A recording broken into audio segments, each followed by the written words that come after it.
I'm going to yield 5 minutes to the gentleman from Arizona, Mr. Biggs. Thank you, Mr. Chairman. I thank the gentleman from Florida for yielding to me. And before I get into the nub, I'll just respond to a couple things. So the baseline, the reason that you come down 16%, or you can come down 16% and still have rabid crime, is because you were so high the years before, and they were. Washington, D.C. was. We know it. You know it. Everybody knows it. And I would also suggest that my friend from Florida is correct. The D.C. Council had not taken action that they needed to take. In fact, they'd gone the other way, and only recently were converted after the Congress put its pressure on them to make changes. And that, by the way, that was bipartisan pressure, but somehow we're now told that's improper now. So I rise in support of the bill, H.R. 7530, the D.C. Crimes Act, which takes necessary steps to improve public safety in our nation's capital for its residents and for our constituents. As violent crime skyrockets and D.C. police officer ranks continue to dwindle, the D.C. Council continues to push progressive policies that make everyone in D.C. unsafe. Their inaction has endangered residents of and visitors to our nation's capital, which is why in 2022, when the D.C. Council passed the Revised Criminal Code Act of 2022, I think we were all shocked. The bill eliminated mandatory minimum sentences for all crimes except first-degree murder, eliminated life sentences, and reduced maximum penalties for violent crimes. So what whipsawed them back in just about an 18-month period?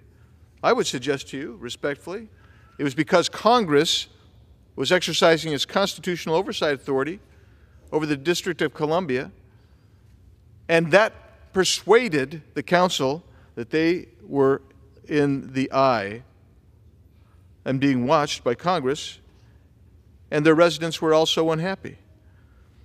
Now, I'm going to have to suggest respectfully that it wasn't the D.C. Council responding to crime across America, and, quote, not just in D.C., close quote, which is an ironic argument to make, quite frankly, when you're claiming that Congress has no authority, but we have constitutional authority, but to oversee the actions of D.C.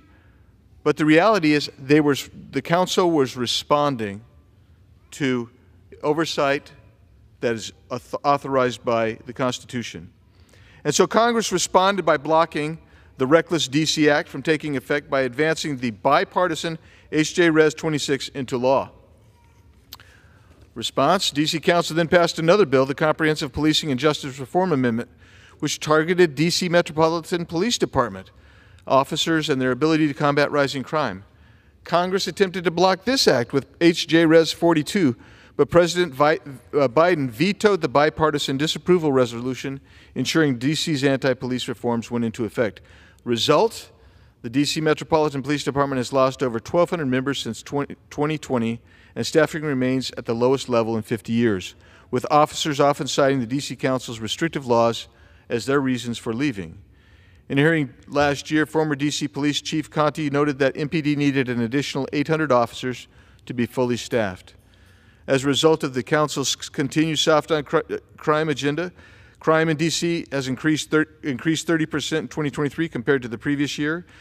Homicides were up 29% over 2022, and homicides doubled since 2012, which is why when my colleague across the aisle begins saying they're down 16% in 2024, why do you think that is? Well, it's because you had records in 2023, and now you're beginning to take this seriously because Congress is acting. Violent crime increased by 37% from 2022 to 2023, with robberies rising 65%. Motor vehicle thefts increased by 107% in 2023 compared to 2022. Congressman Donald's bill ensures that Congress is fulfilling its constitutional responsibility to oversee the district by lowering D.C.'s definition of youth to 18 and prohibiting D.C. from enacting new soft-on-crime sentencing changes in the future, which they no doubt will once Congress averts its eye from D.C. But if we enact Congressman Donald's bill, they will not be able to revert to their soft-on-crime ways, which has made D.C. unsafe for people who come to visit, the millions of people who want to come and visit here, and for the residents of this city. I urge passage of this bill, and I yield back. Reserve. Gentleman reserves. Gentleman from Maryland.